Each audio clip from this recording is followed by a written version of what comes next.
बिस्मिल्लाहिर्रहमानिर्रहीम। अस्सलाम वालेकुम। हस्बुनल्लाह व निअमल वकील।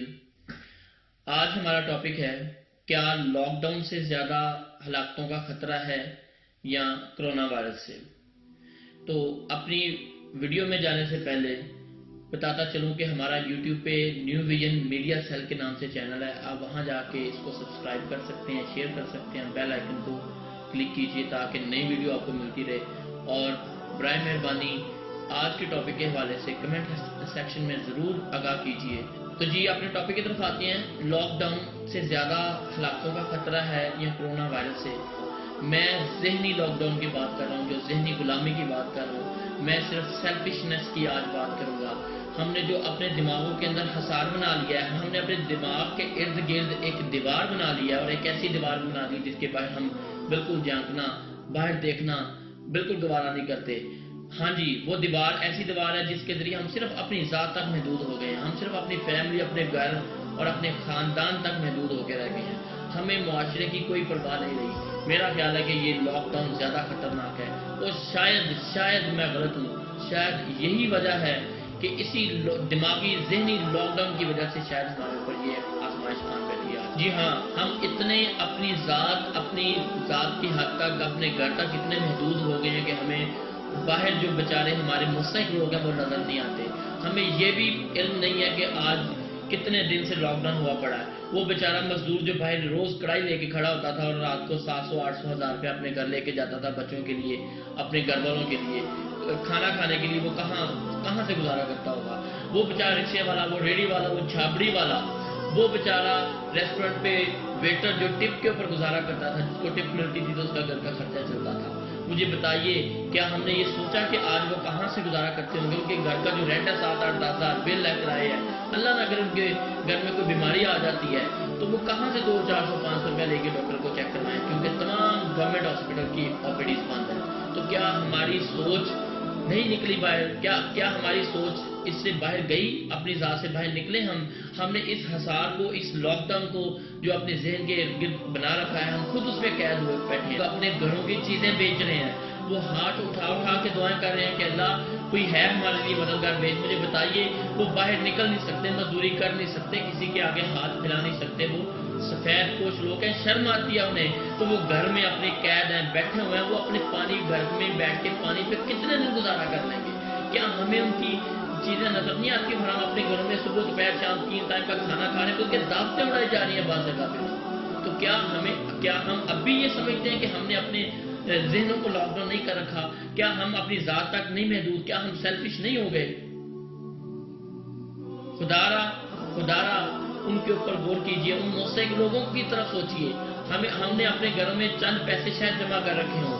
कोई किसी ने 10,000, 50,000, लाख, 2 लाख, 5 लाख रुपए जमा किया होगा कि शायद आगे कहीं जरूरत पड़ जाए। तो आगे मुझे ये बताइए, अगर हम इन चंद पैसे जो हमने जमा कर रखे हैं, अगर इन पैसों में से खुदा की रज़ा के लिए खर्च करेंगे तो क्या हमारा इतना भी ईमान नहीं है कि हम भूखे मर जाएंगे? हमें ये लगता है कि हम भूखे मर जाएंगे। वो खुदा जिसकी राह में हमने किसी की मदद की है, क्या वो खुदा हमें रोजी नहीं देगा, वो रिस्क नहीं देगा? क्या उसने रिस्क का वादा नहीं कर रखा हमारे साथ? ईमान इस पे है, हम मुसलमान हैं। अगर इंसानियत के किसी भी दर्जे पे हम फॉलो करते हैं तो आइए हम उन अपने मुस्तहिकीन का ख्याल करें। हम रमज़ान का इंतज़ार ना करें। कुछ लोग कहते हैं कि रमज़ान आएगी तो ज़कात देंगे। आफतज़दा हमारा मुल्क आज उस आफतज़दा लोगों को अगर हम खाना खिला देंगे, भूखे को खाना खिला देंगे, हमारी वजह से किसी की जान बच जाएगी, तो यकीन मानिए, मेरा ईमान है कि रमज़ान में जितना स्वाब होना ज़कात का, उससे कई गुना ज़्यादा शायद हमें इससे स्वाब मिल जाए। अपनी ज़कात भी निकालें, अपना सदक़ात भी निकालें, क्योंकि सदका बलाओं को टालता है। और हम अपने जो थोड़े बहुत पैसे, 10% नहीं तो 5% कम अज़ कम निकाल दीजिए। और अल्लाह ने कुरान में वादा कर रखा है कि कोई है, और अल्लाह ताला फरमाते हैं, कोई है जो मेरे साथ कारोबार करे, कोई है जो मुझे कर्ज दे और मैं उसको कई गुना करके लौटा दूं। और यही बेहतरीन रास्ता है और यही फलाह का रास्ता है। तो एक और बात अर्ज कर दूं कि अल्लाह ना करे अगर ये लॉकडाउन 3-4-5 महीने मजीद चल गया तो हमारी जो सेविंग है, जो हम प्लानिंग करके बैठे हैं, तो बताइए हमारी सेविंग प्लानिंग कहाँ जाएगी? अल्लाह ना करे हमें से कोई बीमार हो गया और पैसे पे खर्च हो गए तो हमारी प्लानिंग किधर जाएगी? खुदारा हम अपने इर्द गिर्द इन मुस्तहिकीन का ख्याल करें। हमें डरना चाहिए उस वक्त से कि क़यामत का दिन होगा और उन लोगों के हाथ होंगे, हमारे गिरबान होंगे और वो कहेंगे अल्लाह आज इंसाफ का दिन है, आज इंसाफ कीजिए। اور انصاف کیا کہ یہ ہم حقدار جنہوں نے ہمارا حق ادا نہیں کیا. ہم کہیں گے کون سے حقدار؟ وہ کہیں گے اللہ ان تک ہماری بات پہنچی تھی، نہ انہوں نے خود کچھ کیا اور نہ آگے لوگوں کو تلقین کی کچھ کرنے کی. اور آج ہم انصاف طلب کرتے ہیں، اور وہ دن ہوگا جس دن کوئی کسی کا نہیں ہوگا، اور پھر اس دن انصاف کا تقاضا یہ ہوگا کہ ہمارے حصے میں اگر چند ایک نیکیاں ہوں گی وہ اٹھا کے ان کے حصے میں ڈال دی جائیں گی، اور ہمارے پاس کوئی اور آپشن نہیں ہوگی، کوئی اور راستہ نہیں ہوگا، پچھتانے کے سوا ہم کچھ نہیں کر سکیں گے. ڈریں ہم اس وقت سے، اور ہماری یہی ان میں سے کوئی ادا پسند آ جائے اور ہم مخلوق خدا کی اگر خدمت کریں تو ہو سکتا ہے کہ اللہ ہمارے اوپر رحمت نازل کر دے، اور ہماری اس دنیا، ہمارے ملک پاکستان اور ہمارے اوپر سے اس جو وبا ہے اس کی آزمائش کو ہم سے ٹال دے. اور میرا یہ ایمان ہے کہ اگر ہم اللہ سے خشوع خضوع کے ساتھ دعائے استغفار کریں، عبادات کریں اور ساتھ حقوق العباد کا خیال رکھیں گے، انشاءاللہ تعالیٰ یہ وبا بہت جلد ہم سے ٹل جائے گی، اور یہ جو آفت آئی ہوئی ہے یہ بہت جلد ہم اس سے نکل آئیں گے. آج میں نے یہ ویڈیو اس لیے بنائی کہ اللہ کا شکر ہے، اللہ نے مجھے ایک پلیٹ فارم دیا ہوا ہے اور ہزاروں لوگ ہیں جو اس کو دیکھتے ہیں.